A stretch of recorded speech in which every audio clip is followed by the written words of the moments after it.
조선의 법전이라고 하면 아마도 다들 경국대전을 생각하실 겁니다. 하지만 정작 경국대전에 어떤 내용이 어떻게 담겨 있는지 아는 분은 그리 많지 않을 텐데요. 경국대전은 일제강점기에 일본 사람들이 제일 먼저 입수한 책 중에 하나라고 합니다. 그리고 조항 하나하나까지 아주 꼼꼼히 분석을 했다고 하는데요. 그건 조선이 어떤 나라인지를 이해하는데 경국대전만큼 좋은 책이 없다는 판단에서였습니다. 그렇다면 경국대전이 어떤 책이길래 조선을 이해하는 중요한 단서가 되는 것일까요? 조선 왕조 500년간 조선의 기본 법전이었던 경국대전. 그 안에는 어떤 내용이 담겨 있는지, 그리고 경국대전을 통해 본 조선은 어떤 모습인지 오늘 자세히 살펴보겠습니다. 낙동강 오리알 떨어지듯 뚝 떨어져 뒤질 줄 알았더니 제법이구나. 한국 영화 사상 최고의 흥행 기록을 세운 영화 왕의 남자.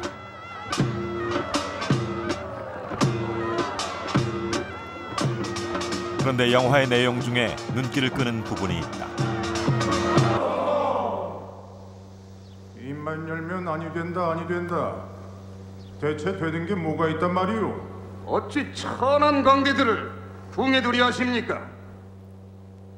궁에 광대를 두고 죄를 보는 게 정녕 아니 될 일이오. 서슬퍼렇던 연산군에게 대신들이 거세게 반대하는 이유는 광대들을 불러 연회를 베풀었고 궁의 거처까지 마련해 주었기 때문이다.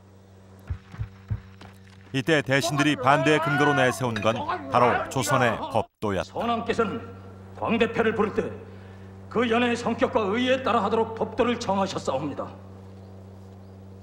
정말 이 나라 법도에 그런 것까지 정해져 있어? 조선의 법도란 바로 조선의 법전인 경국대전을 의미한다. 과연 경국대전에는 왕이 마음대로 연회를 베풀고 광대들을 궁에 머무르게 하는 것을 금지하는 조항이 있을까? 들일 향자니까 잔치, 즉 국가의 큰 잔치를 의미합니다. 단오, 추석, 행해, 경국대전 예전에 언제 어느 때 연회를 여는지 자세히 나와 있다. 임금이 행차를 하거나 중요한 무술 훈련을 마쳤을 때 의정부와 육조에서 임금에게 연회를 차려 올리며 단오나 추석, 설날 같은 명절에도 연회를 연다. 종친들이 모두 모여가 크게 잔치를 베푸는 의식인데 관찰사나 절도사가 그리고 외국에 가는 사신이나 관찰사의 노고를 취할 때는 임금이 직접 연회를 베풀어 준다.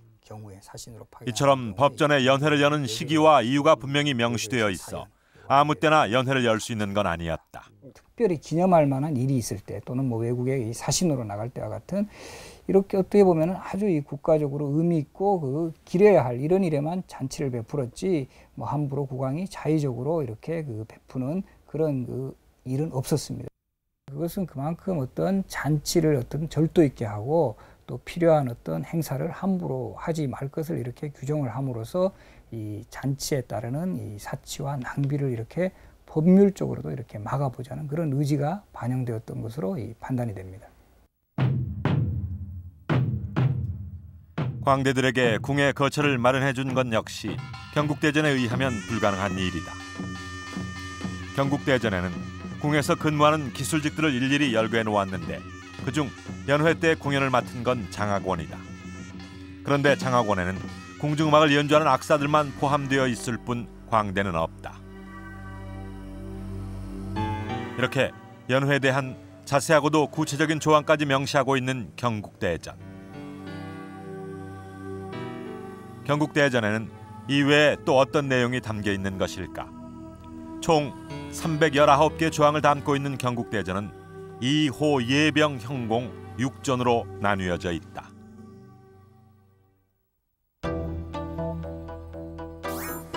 그 첫 시작은 이전이다. 이전은 중앙과 지방 관제, 그리고 관직의 종류와 임명에 관한 규정으로 국가 행정조직에 관한 법이다. 호전은 조세제도와 토지, 가옥, 노비매매 등의 경제에 관련된 법이고 예전은 과거제도, 제례, 상복, 혼인 등에 관한 규정을 담고 있다. 지금으로 치면 민법에 해당한다.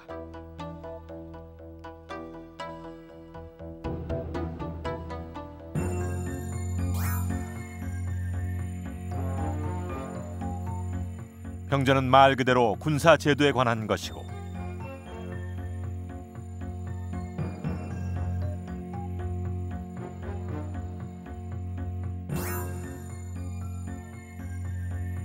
형전은 각종 범죄에 대한 재판과 형벌 그리고 노비 매매에 관한 것으로 지금의 형법에 해당한다.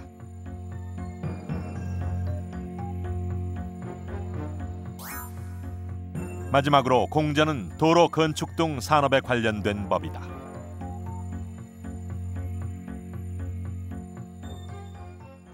이 조선의 정치 제도라든가 지방 행정 조직이 모두 6조 체제입니다. 2조, 호조, 예조, 병조 하는 식으로.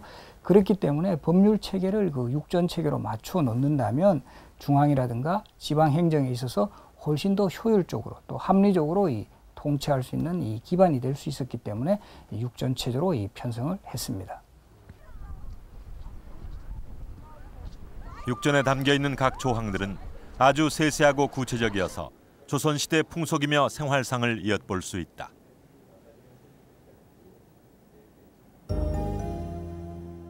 고궁박물관에는 조선시대에 쓰였던 자가 전시돼 있는데 규격이 여러 가지다. 뿐만 아니라 자마다 각기 다른 이름이 새겨져 있다. 그런데 왜 이렇게 자마다 각기 다른 이름을 붙여 다른 규격으로 만들었는지 경국대전을 보면 알 수 있다. 횡종척은 6척 길이로 악기 제작에 쓰이고 포백척은 한자 세치로 옷감 제작에 쓰이며 영조척은 8치 9푼으로 목수용으로 쓰인다고 되어 있다. 저울 역시 그 규정이 경국대전에 나와 있다. 저울은 중량별로 그 종류를 정해놓아 사용했다. 도량형까지 법전에 자세히 명시하고 있는 것이다.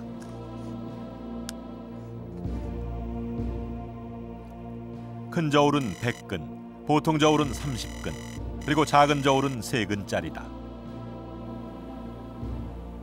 이러한 도량형의 내용들, 각기 그 쓰임새에 따라서 달리 제작되었던 이 도량형들의 내용들은 경국대전 공전 도량형조에 자세하게 규정되어 있기 때문에 오늘 쉽게 내용을 파악할 수 있습니다. 야, 도대체 뭘 보고 이렇게 얼척없는 소리를 했어요? 경국대전을 통해 알 수 있는 조선의 풍속도는 이외에도 많다. 그중 하나가 혼인 규정이다. 춘향전에 보면 이몽룡과 춘향이가 16에 만나 백년가약을 맺는다. 현대 민법에 의하면 아직 혼인이 불가능한 미성년자들이다.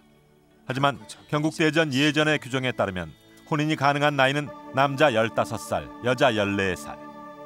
소설 속의 설정은 조선시대 법에 의하면 가능한 일이었던 것이다. 뿐만 아니라 혼인 규정에는 이런 것도 있다. 관리 집안의 딸로 집안이 가난해 30살이 넘도록 시집을 못 가면 나라가 혼인 비용을 대주도록 했다. 이외에도 경국대전에는 당시 시대 상황을 알 수 있는 규정도 많다. 계절별로 다른 종류의 땔감을 쓰도록 했는데 봄엔 느릅나무, 여름엔 대추나무, 가을엔 떡갈나무, 그리고 겨울엔 느티나무를 쓰도록 했다. 왜 이런 규정까지 경국대전에 명시해 놓았을까? 새롭게 한다는 의미가 있는 것입니다. 과거 사람들은 불을 출발이라고 생각했습니다. 따라서 새로운 나무에 새로운 불씨를 피움으로써 모든 것을 새롭게 새 출발을 한다. 이를테면 일신, 우일신 이런 어떤 뜻이 현실적으로 그 불씨를 바꾸는 일로 표현되었다. 이렇게 볼 수가 있겠습니다. 왕실 후궁들의 서열도 법전을 보면 알 수 있다. 경국대전 이전에 제일 첫머리에 나오는 4명부는 후궁에 관한 조항이다. 우리에게 낯익은 이름인 빈이 후궁 중 가장 높은 서열이며 그 아래 귀인, 소의 순서로 되어 있다.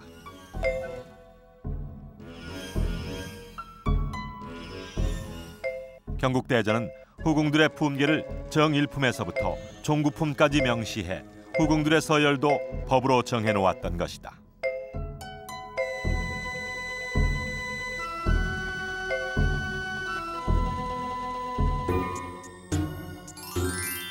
숙종의 총애를 받았던 장희빈은 후궁 중 가장 서열이 높은 빈으로 정일품이다. 영의정에 맞먹는 지위다. 연산군의 여인이었던 장녹수는 종삼품에 해당하는 수경이다. 왕실 여인들의 서열과 품계를 법으로 정해놓아 왕실의 질서를 잡으려 했던 것이다. 얼음 사용초에 대한 법조항도 있다. 석빙고에 보관된 얼음을 여름철이 되면 나누어 주는데 얼음을 받을 수 있는 사람은 왕실 가족들과 70이 넘은 당상관들이었다. 이채로운 것은 국립의료기관인 활인서의 환자들과 옥에 갇혀 있는 죄인들도 그 지급 대상에 포함됐다. 경국대전이라는 하나의 커다란 통일법전에 지금식으로 말하면 헌법, 행정법, 형법, 민법, 재산법, 가족법이 총망라되어 있으므로 경국대전을 잘 분석 내지는 설명할 수 있으면 조선시대를 잘 분석 설명할 수 있겠죠.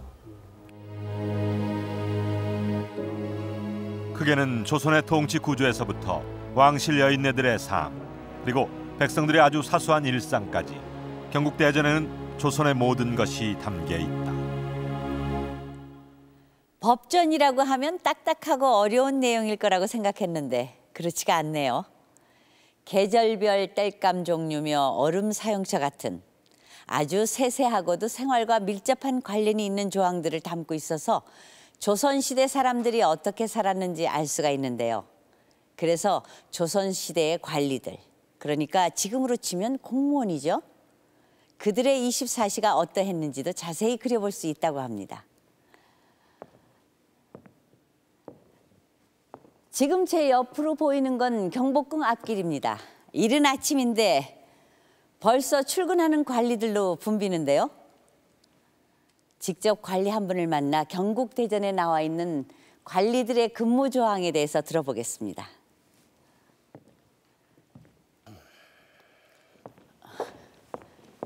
실례합니다. 예.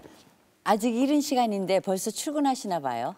묘시까지 가야 하니 아침 일찍 서둘러야지요. 묘시라면 아침 5시부터 7시 사이인데 그렇게 일찍 출근을 하시나요? 그렇소. 아침 5시에서 7시면 이미 날이 훤히 밝지 않소. 그러니 부지런히 일을 시작해야지요. 그래도 해가 짧아지는 겨울철엔 진시까지만 출근하면 되니 그래도 여유가 조금 있소이다. 근데 사실은 일주일에 한 번은 좀 힘들다 싶은 날이 있습니다. 왕을 아련하는 조회가 일주일에 한 번씩 있는데 그날은 새벽 3시에서 5시 사이에 궁에 도착해야 합니다. 그러니 새벽 잠을 설치기가 일쑤죠. 네, 정말 부지런들 하시네요. 그리고 법전엔 결근 일수가 많을 때 어떻게 처벌해야 하는지에 대한 규정이 자세히 나와 있어. 30일 이상 결근을 하면 그대로 파직당한다. 그렇다고 29일 이하면 그냥 봐주냐. 속죄금이라고 해서 일종의 벌금을 내야 하지요. 아, 그렇군요. 그럼 혹시 관리들 월급, 그러니까 그 조선시대로 치면 록봉이죠? 그것도 경국대전에 있나요? 이게 뭔지 아시오? 록패라는 겁니다. 일종의 록봉 증명서인데 4개월에 한 번씩 록봉을 받습니다. 지금처럼 매달 월급을 받는 게 아니라 1년에 4번씩 록봉을 받는 것이죠. 그리고 록봉도 돈이 아니라 백미, 현미, 조, 콩, 명주 뭐 이런 것들을 받는데 관리의 등급별로 조금씩 차이가 납니다. 등급별 록봉량까지 경국대전에 정확히 정해놓고 있어서 한치의 오차도 없이 법대로 받게 되는 것입니다. 그리고 저건 방석이랑 지팡이인데 이건 록봉으로 지급되는 게 아니고 나이가 70이 넘은 일품 관리가 국가의 중경사로 인해 은퇴를 못했을 때 그 노고에 감사한다는 의미로 주는 것이죠. 아, 네, 그렇군요. 오늘 말씀 정말 감사합니다. 예, 그럼요.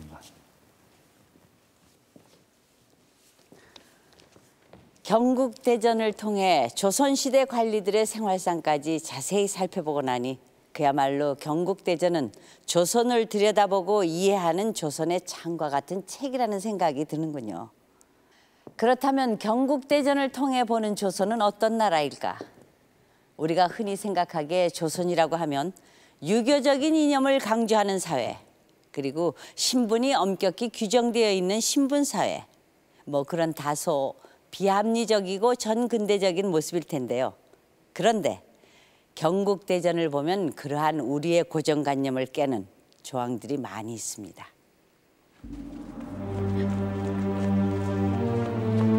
정조 14년인 1790년 전남 강진에서는 끔찍한 사건이 벌어졌다. 살인죄를 지은 젊은 여인이 관아에 끌려온 것이다. 바른 대로 되거라. 정녕 네가 저지른 일이더냐? 왜 대답이 없느냐? 네가 안주인을 죽였느냐고 물었다. 네. 살인을 한 여인은 젊은 새댁인 김은혜. 그녀가 한 마을에 사는 안조이라는 여인을 흉기로 찔러 살해한 것이다. 안조이는 너의 이웃이 아니더냐? 그런데 어찌 그리 끔찍한 일을 저질렀느냐? 실은 제가 시집 오기 전에 안조이라는 여인으로부터 한 남자를 소개받았습니다.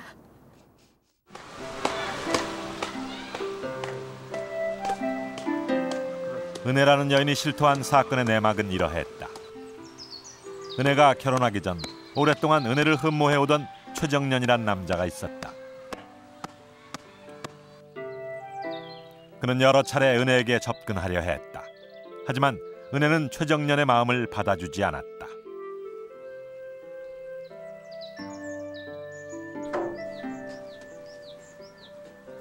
하지만 최정년은 이에 그치지 않는다.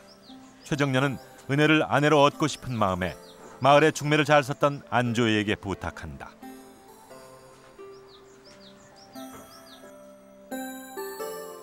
이웃에 살았던 안조이는 최정년의 부탁을 받고 은혜를 찾아왔다.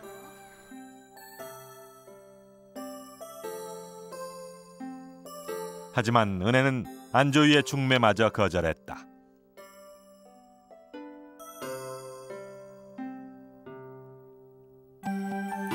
그리고 얼마 뒤 은혜는 다른 남자에게 시집을 간다.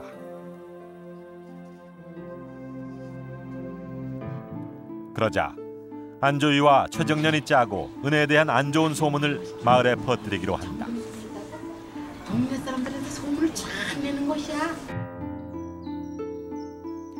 안조이는 마을 안악들을 상대로 은혜가 간통했다는 등의 헛소문을 퍼뜨렸고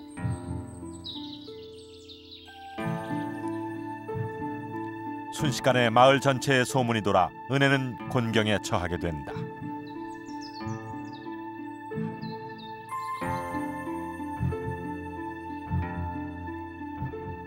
이에 분을 참지 못한 은혜는 헛소문을 퍼뜨린 안조이를 살해하기에 이른 것이다.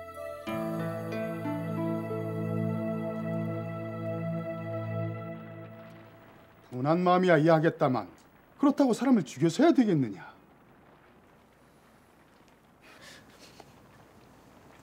여봐라, 이 여인을 일단 옥에 가두어라.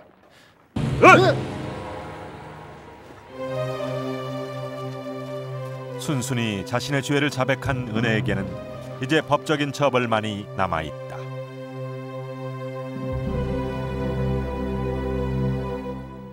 정조 14년인 1790년 전남 강진을 떠들썩하게 했던 한 살인사건인데요.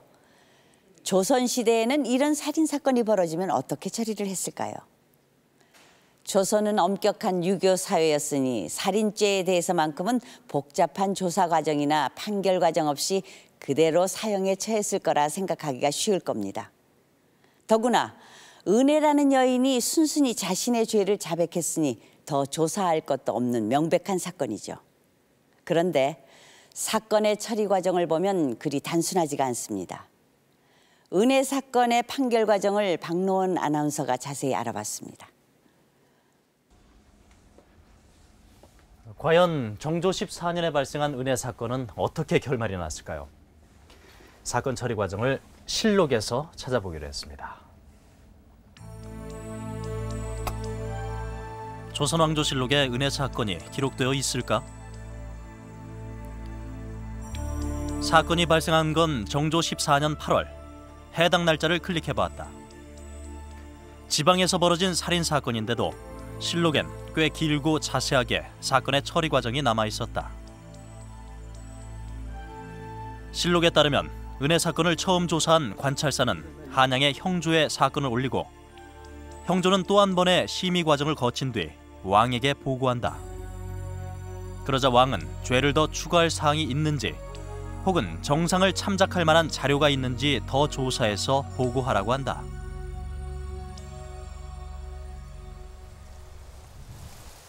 왜 이렇게 복잡한 과정을 거쳐 조사하고 더욱이 왕에게까지 보고한 걸까? 오랫동안 우리 전통법을 연구해온 법학자 김재문 교수를 찾아 은혜 사건의 처리 과정을 알아봤다. 형전에 있거든요. 형전요? 그럼 형전을 한번 보겠습니다. 예. 형전 아까 추단조 했죠. 추단조. 예, 추단은 예. 재판 심리 신문하는 과정입니다. 예. 사형제의 경우에는 여기 나와 있군요. 예. 사제는 삼복한다. 3번 임금한테 재심을 할 수 있는 은혜 사건의 조사 과정은 바로 조선의 법전인 경국대전에 따른 것이었다. 그래서 경국대전 형전엔 삼복제도라고 해서 사형에 처해야 하는 살인과 같은 중죄인의 경우 3번에 걸쳐 심의하도록 하고 있다. 죄가 무거운 만큼 신중하게 조사를 하는 것이다. 즉 삼복제도는 지금의 지방 장관격인 관찰사가 1차로 사건을 조사한 뒤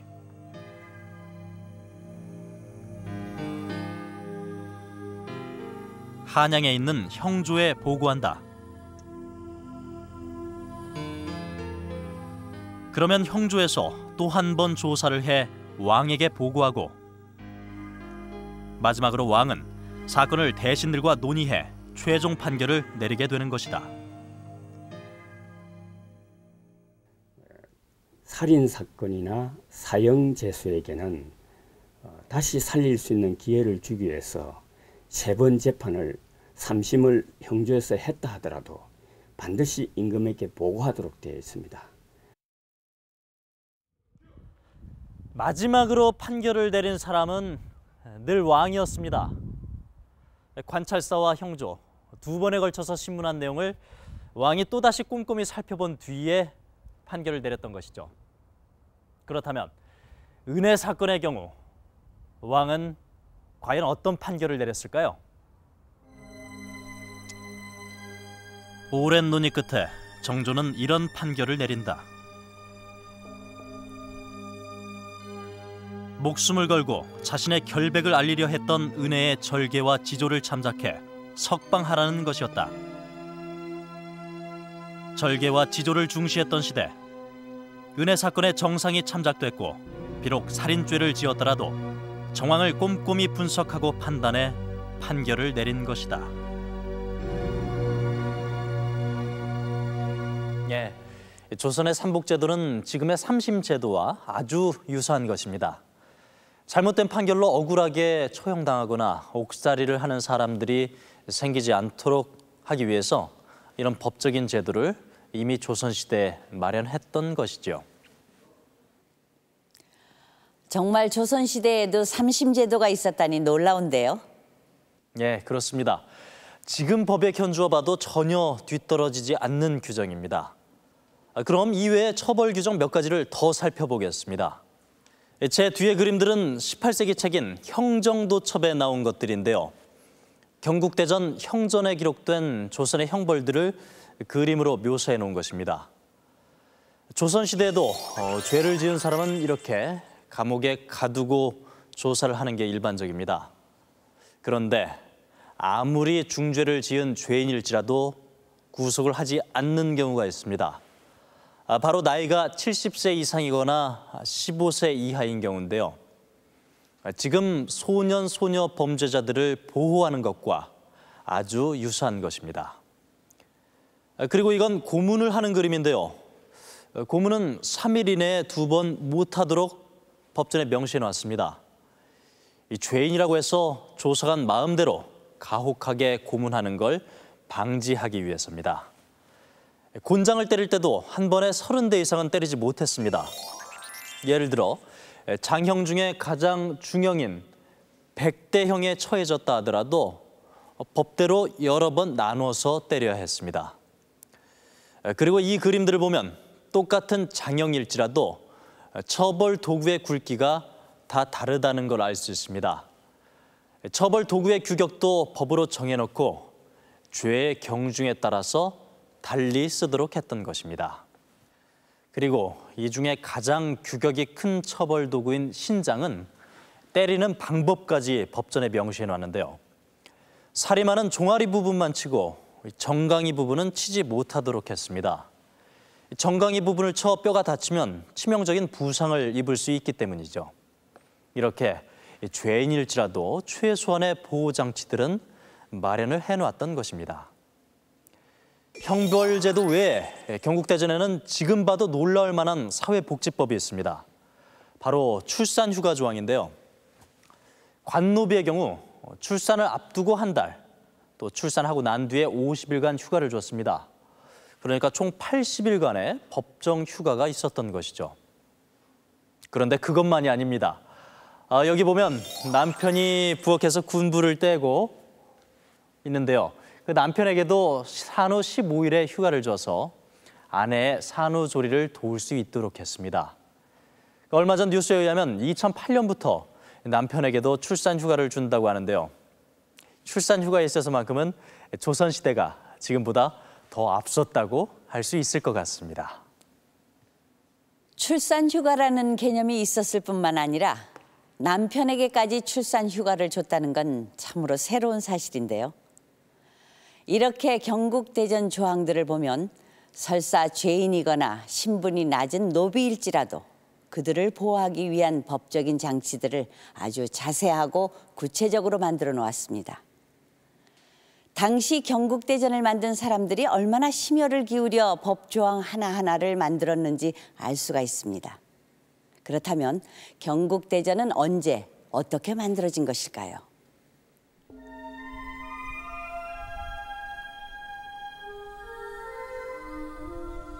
조선의 법전인 경국대전이 완성 반포된 건 성종 9년인 1485년, 조선이 건국하고 90여 년 만이다.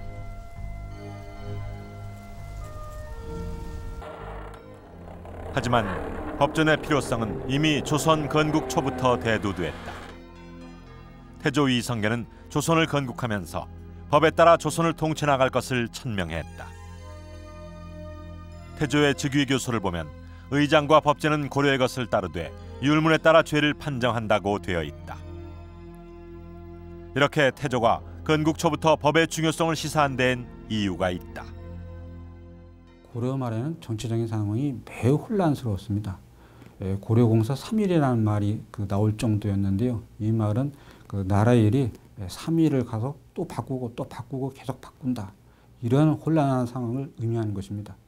이런 혼란 상황을 일거에 타개하기 위해서 조선의 어떤 공신들은 개혁 작업의 어떤 산물이었던 정치기구 및 그 운영과 관련된 법들을 집대성한 법전을 편찬했고, 이것을 당시 실정에 적합하게 운영하기 위해서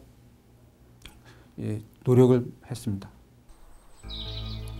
조선 법전의 기초를 다진 사람은 정도전이다.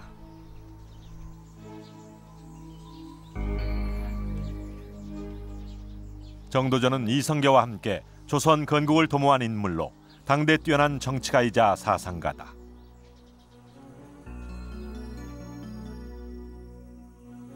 삼봉집은 정도전 사후에 정도전이 남긴 방대한 양의 글을 모아서 묶은 책으로 정도전의 사상과 철학이 담겨 있다.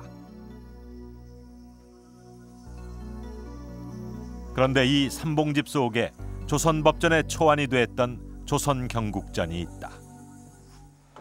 권 7. 권 7은 조선 경국전 상이 되고 권 8은 조선 경국전 하가 됩니다.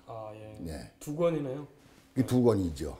여기 이렇게 조선 경국전이라고. 예, 여기 나와 있죠. 예. 이 뒤부터 해서 그 법정 내용이. 예. 근데 이제 사항은 전체가 36페이지고 하는 25페이지가 되어 있습니다. 예. 조선 경국자는 고려 때부터 내려온 관습법을 정리하고 당시 법률적 효력을 가졌던 왕의 명령, 즉 수교들을 모아 성문화한 것으로 조선 경국전에는 조선이란 국호의 의미와 함께 관료제도, 인사제도 등의 조선의 여러 제도들이 정리돼 있다. 조선의 통치 이념과 함께 모든 체제를 담고 있는 하나의 법전인 것이다. 그리고 태조 3년 조선 경국전의 내용을 토대로 경제육전이란 법전이 만들어진다. 그리고 태종 때 송육전, 세종 때 신찬 경제육전이 편찬된다. 하지만 이렇게 왕이 바뀔 때마다 법전이 새롭게 편찬되다 보니 문제가 생겼다.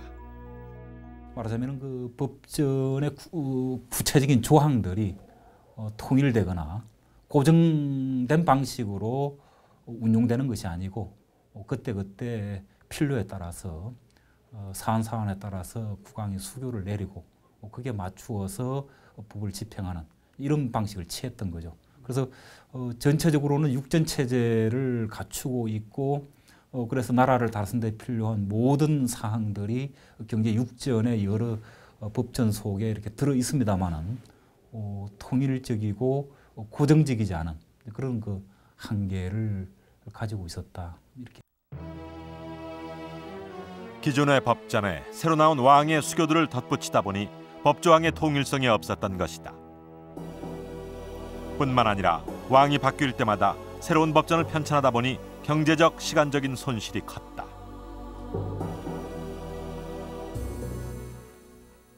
이러한 배경 속에 통일된 법전의 필요성이 대두됐다.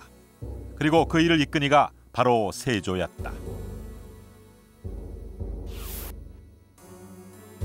세조 원년 7월 5일 집현전 직제학 양성지가 선대의 법들은 일정한 법제를 이루지 못했으니 이제 자손만대의 법을 정해야 한다고 상소를 올렸고 세조는 이를 적극적으로 받아들인다.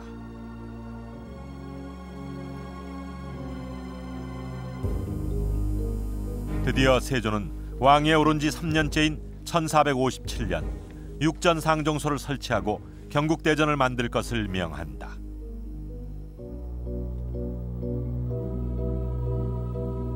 서거정, 양성지 등 당대 최고의 학자들이 모여 그동안 나온 법전들과 왕들의 수교를 모아 통일되게 정리하고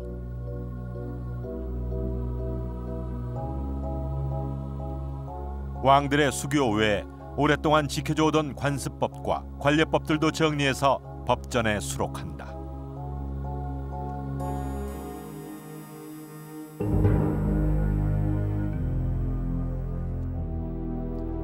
경국대전의 내용을 보완해줄 하위법 체계도 만들어 나간다. 조선의 예법을 정리해놓은 국조오례인은 경국대전 예전의 내용을 보완해주는 하위법전이 된다.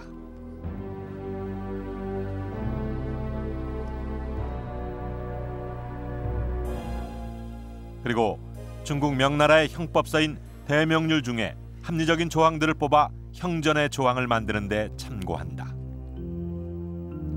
이렇게 경국대전은 체계적이고 통일된 법전의 모양새를 갖춰 나가게 됐다. 세조는 법전 편찬 작업에 직접 참여하는 열의를 보였다. 육전에 들어갈 항목들을 정할 땐 학자들과 함께 했으며 학자들이 만든 법조항을 일일이 검토하고 필삭하는 작업을 했다.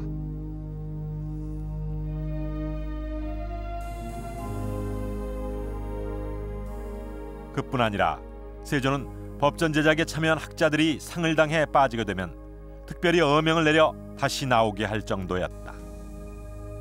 세조가 이렇게 경국대전 편찬 작업에 심혈을 기울인 것은 통일적 법전의 필요성 외에 당시 정치적 상황과도 연결시킬 수 있다.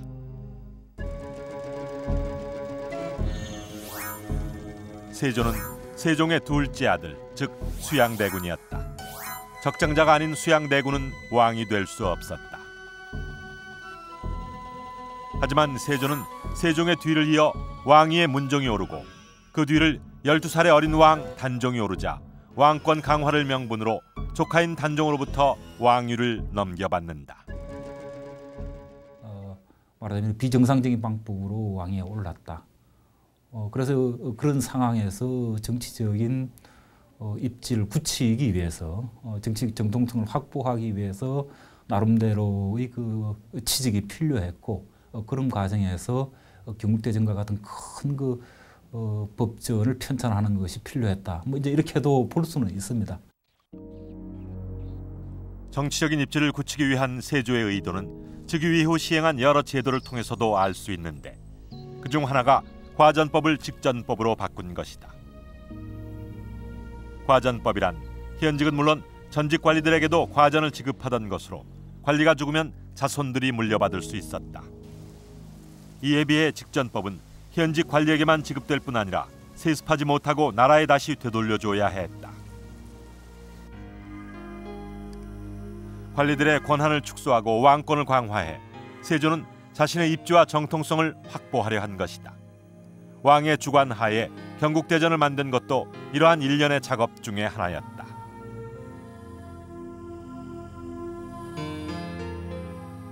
그리고 드디어 세조 13년 경국대전이 완성된다. 그러나 세조의 갑작스런 죽음으로 인해 경국대전은 세상에 반포되지 못한다. 대신 대대적인 수정 보완 작업에 들어가게 된다.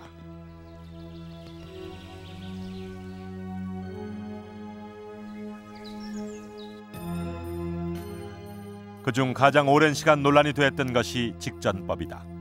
대신들은 세조가 죽은 건 무리하게 직전법을 시행했기 때문이라며 직전법을 과전법으로 다시 바꿀 것을 요구했다. 오랜 줄다리기 끝에 결국 직전법을 그대로 시행하기로 한다. 왕과 대신들 간의 충분한 논의의 결과였다.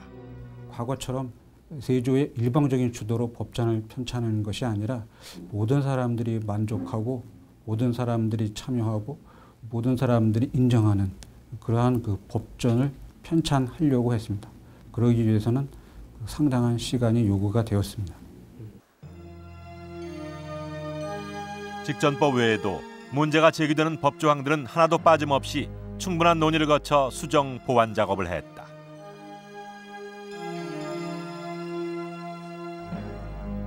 이렇게 수정 보완 작업에 또다시 심혈을 기울인 건 경국대전 서문에도 밝히고 있듯이 만세토록 변치 않는 완전한 법을 만들기 위한 것이었다.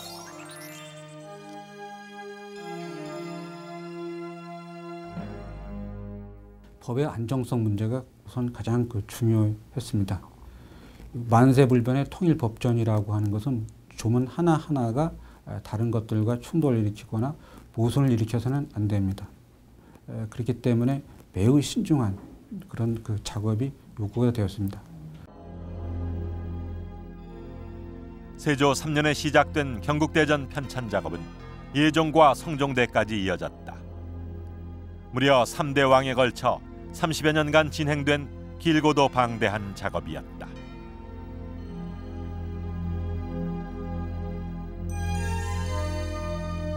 그리고 성종 9년인 1485년 드디어 경국대전이 완성 반포되기에 이른다. 나라를 다스리는 책이란 의미의 경국대전은 그렇게 탄생했다.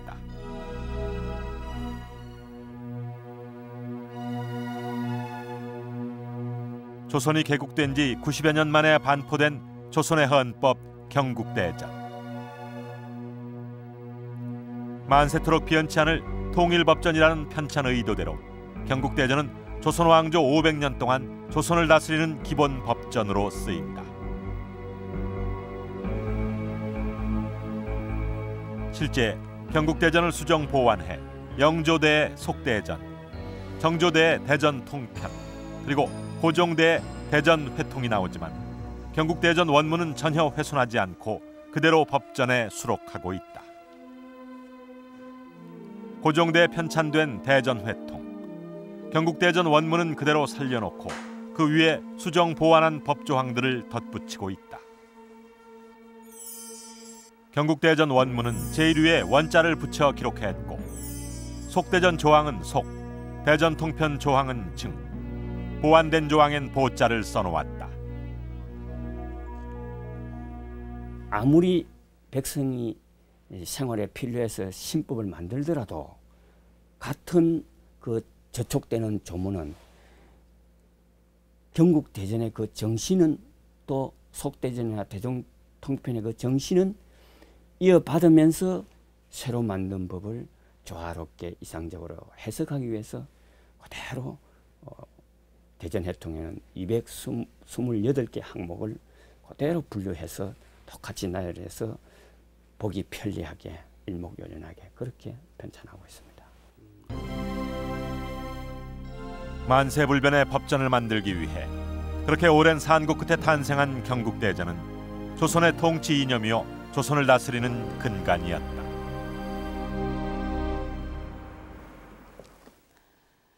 이처럼 오랜 시간을 두고 신중하게 만든 경국대전은 조선시대 내내 과거 시험의 중요한 과목으로 채택되었을 뿐만 아니라 지방의 사또에서부터 중앙관리 그리고 임금까지도 모든 일을 결정할 때 경국대전 법조항을 따랐습니다.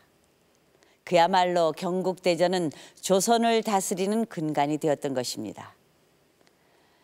그런데 경국대전의 전체 조항을 살펴보면 한 가지 의아한 점을 발견할 수 있습니다. 처벌 규정 중에 가장 많은 것이 강도나 살인자 같은 범죄자에 대한 것이 아닙니다.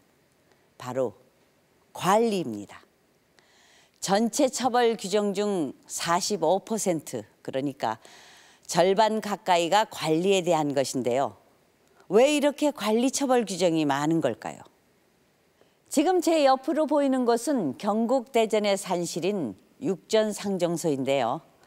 경국대전의 집필 책임자인 최양 선생님을 만나서 그 이유를 직접 들어보도록 하겠습니다.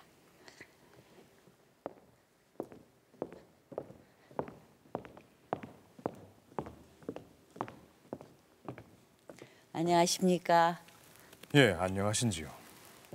경국대전 조항을 보면 유난히 관리 처벌 규정이 많던데 그 특별한 이유가 있습니까? 물론 있지요. 나라가 바로 서기 위해선 가장 중요한 게 누구겠습니까? 바로 관리들입니다. 관리가 맡은 바 소임을 다하지 않고 비리나 저지른다면 어디 나라가 제대로 돌아가겠습니까? 그리고 무엇보다도 백성들이 살기가 힘들지요. 그러니 관리들을 엄중히 다스리는 것입니다. 비리 공무원은 물론이고 백성들을 괴롭히는 관리나 근무가 태만한 관리에게도 아주 무거운 벌을 내리게 되는 것입니다. 네, 그렇군요. 처벌만 엄하게 한 것이 아닙니다. 관리들을 뽑을 때부터 아주 신중하게 하죠. 예를 들자면 비리에 연루돼 파면당한 관리의 집안에서는 그 자손들도 관직에 올라올 수가 없습니다. 그리고 과거 시험의 경우 지역별 과거 급제자 수를 이렇게 법으로 정해놓습니다. 각 지역의 인구수에 대비해서 그 수를 정한 것인데 우수한 인재를 전국적으로 골고루 뽑기 위한 것이지요. 어느 한 지역에만 편중되면 문제가 생길 수도 있기 때문입니다. 그러니까 관리들이 비리를 저지르지 못하게 이중 삼중으로 법적 그 장치를 만들어 놓은 거네요. 그렇소. 사실은 이게 다 조선의 통치 이념과 관련이 있는 것이오. 조선은 유가적인 이상국가를 실현하고자 하는 나라요. 그러자면 관리들부터 유교적인 이념에 맞게 청렴결백해야지요. 네. 오늘 말씀 감사합니다. 자, 그렇다면 관리들을 바르게 다스리기 위한 처벌 규정에는 어떤 것들이 있었고 또 얼마나 엄했는지 살펴보겠습니다.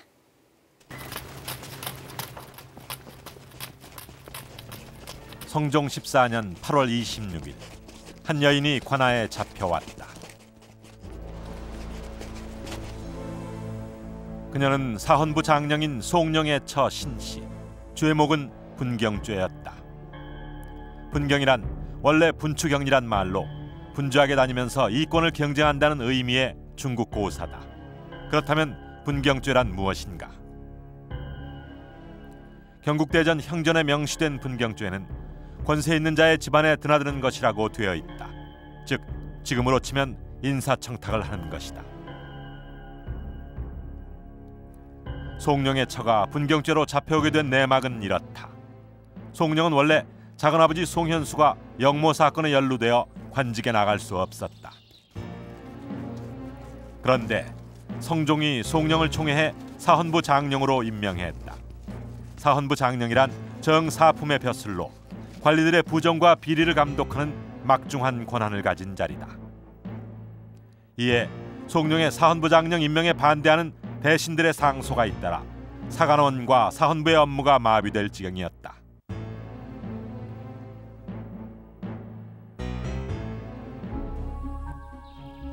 그러자 송룡의 처 신씨가 자신의 팔촌오빠인 사헌부관리 홍석보를 찾아가 탄핵을 무마시키고 남편이 벼슬에 나가게 해달라고 부탁했다.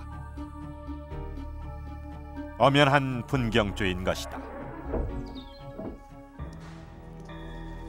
분경죄에 대한 처벌은 엄중했다. 경국대전에 의하면 분경을 한 자는 파직은 물론이고 장형 100대와 유형 3천리에 처한다고 되어 있다.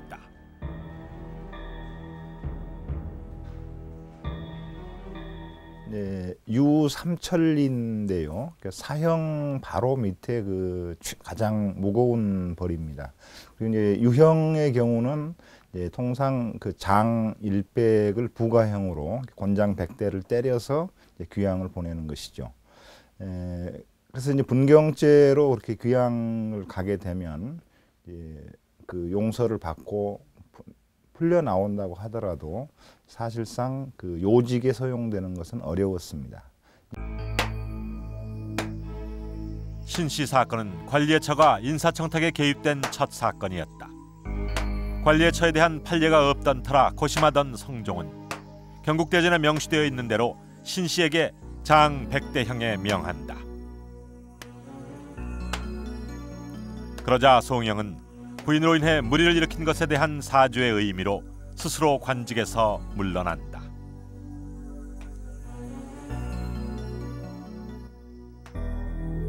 송영 사건 외에도 분경죄로 인해 처벌받은 예는 실록에서 어렵지 않게 찾아볼 수 있다. 분경으로 인해 실제 인사가 단행되지 않았다 하더라도 분경을 한 자는 무조건 파직됐으며 이후에도 관직에 나아갈 수 없었다. 조선시대는 분경죄에 대해 왜 이렇게 엄하게 다스렸던 것일까? 그 이유는 고려 말로 거슬러 올라간다. 고려 말 인재등용의 문이었던 과거시험 제도는 극도로 부패해져 있었다. 시험관과 응시자가 미리 짜고 응시자의 이름과 필체를 보고 후한 점수를 주었을 뿐만 아니라 이들은 관직에 나간 뒤에도 서로 결탁해 하나의 정치 세력으로 성장했다. 시험 관리자를 그 아버지나 스승처럼 그렇게 섬기고, 그리고 이제 그 자기가 뽑은 그 합격자에 대해서는 그 관리한 사람 역시 이제 제자나 아들처럼 끝까지 챙겨주는 거죠. 그럼 결국은 이제 그 스승 밑에서 스승이 은퇴를 하면 이제 제자가 또 과거 시험 관리를 하고 또 그 제자가 과거 시험 관리를 하고 하면은 이렇게 쭉 피라미드처럼 세력이 형성이 되는 거죠. 그래서 이렇게 해서 어떻게 보면은 그 국가기구의 공적인 거는 국가기구 틀이 있는데 그것을 안에서 움직이는 거는 사실상 그 좌주문생 관계에 의한 인맥에 의해서 국가기구가 움직여지는 이제 그런 쪽까지 이제 나가게 되는 거죠. 이런 폐단을 없애기 위해 조선은 분경죄에 대한 규정을 점점 더 강화해 나간다. 분경금지법이 처음 반포됐던 정종 당시만 해도 주요 공신들의 집에 찾아가는 것을 금지했는데 세조 때는 정삼품 이상 관리까지 확대했고, 그리고 성종대에 와서는 인사관리 말단까지 분경 금지 대상이 됐다. 그런가 하면 팽형이라는 독특한 처벌 규정이 있다. 팽형이란 탐관 오리에게 내려지는 형벌로 말 그대로 삶아 죽이는 것이다. 조선 왕조 실록에 보면 실제 탐관 오리들을 팽형에 처한 사례들이 나온다.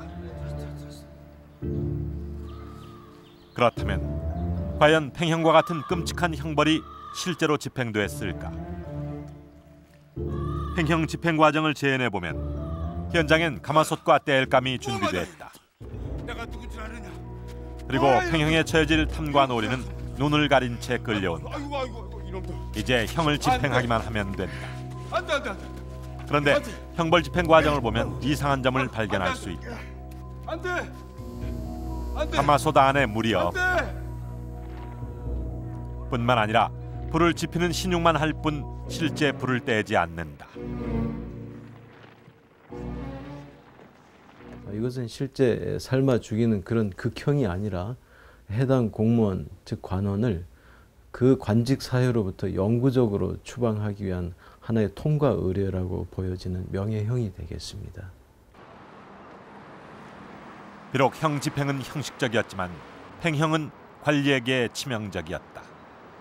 팽형은 지금 광화문 내거리인 포도청 뒷뜰에서 치러졌는데 이곳은 조선시대에도 번화가였다. 사람이 많이 모인 곳에서 공개적으로 치러진 것이다. 뿐만 아니라 형 집행이 끝난 뒤엔 실제 사람이 죽은 것과 똑같은 절차를 밟았다.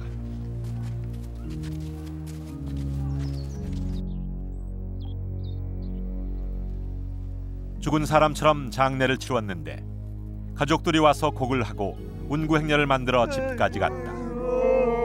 그리고 집에 돌아간 뒤에도 바깥 출입은 전혀 할 수 없었으며 손님을 맞을 수도 없었다. 마치 죽은 사람처럼 은둔한 채 평생을 살아야 했다. 그 사회에서 영구적으로 격리되고 추방시키는 것이 팽형이었습니다.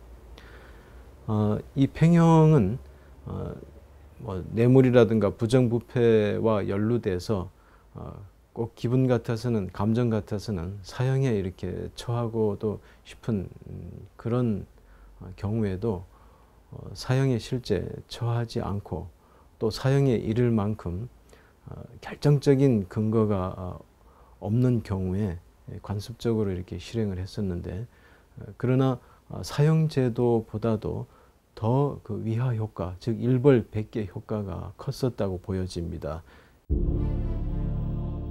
세무비리 관리에 대한 규정도 지금보다 훨씬 엄했다. 세무비리를 저지른 관리는 사형에 처하고 아내와 자식에게 남겨진 재산도 모두 몰수했는데 실제 성종 24년 세금으로 거둔 면포와 종이를 빼돌린 하양현감 김진은 사형에 처해졌다. 효종 1년엔 위원군수 권영이 세금으로 거둔 인삼 수백 근을 수탈했다. 당시 대신들은 권영의 나이가 70이 넘었으니 유배형 정도로 사건을 마무리 짓자고 했고 사관원과 사헌부에서는 법대로 사형에 처해야 한다고 했다. 효종은 고심 끝에 경국대전 처벌 규정대로 사형을 명하고 재산을 몰수했다. 점차 청탁을 하거나 노비를 하거나 혹은 뇌물을 받거나 이런 사람들은 요직에 나가는 게 사실상 차단이 되는 것이죠. 고려시대보다는 더 높은, 지배층에게 더 높은 도덕, 능력을 요구하게 되는 것이죠.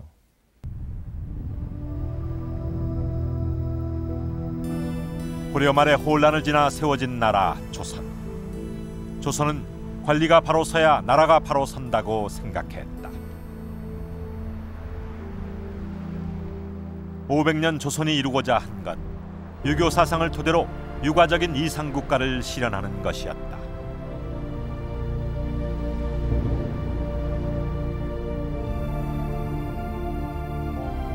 그리고 그 근간이 되는 것이 바로 조선의 만세불변의 법전인 경국대전이었다.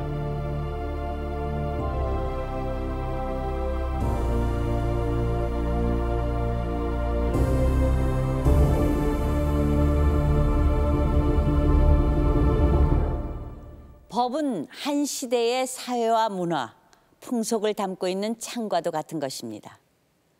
경국대전을 통해 들여다본 조선시대. 물론 경국대전에는 조선시대의 한계도 그대로 반영이 되어 있습니다. 여인의 재가를 금지했다든가 노비를 사고 팔았던 신분사회의 모습은 분명한 시대적인 한계입니다. 하지만 오늘 살펴본 대로 경국대전을 통해 본 조선은 그저 전근대적이고 비합리적인 사회만은 아니었습니다.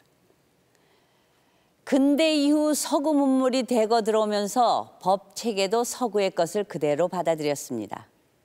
우리의 전통법인 경국대전은 그렇게 과거의 역사 속으로 묻혀졌습니다. 그래서 경국대전이 담고 있는 의미마저도 잊고 있는 건 아닌지 역사학자들은 아쉬워하고 있습니다.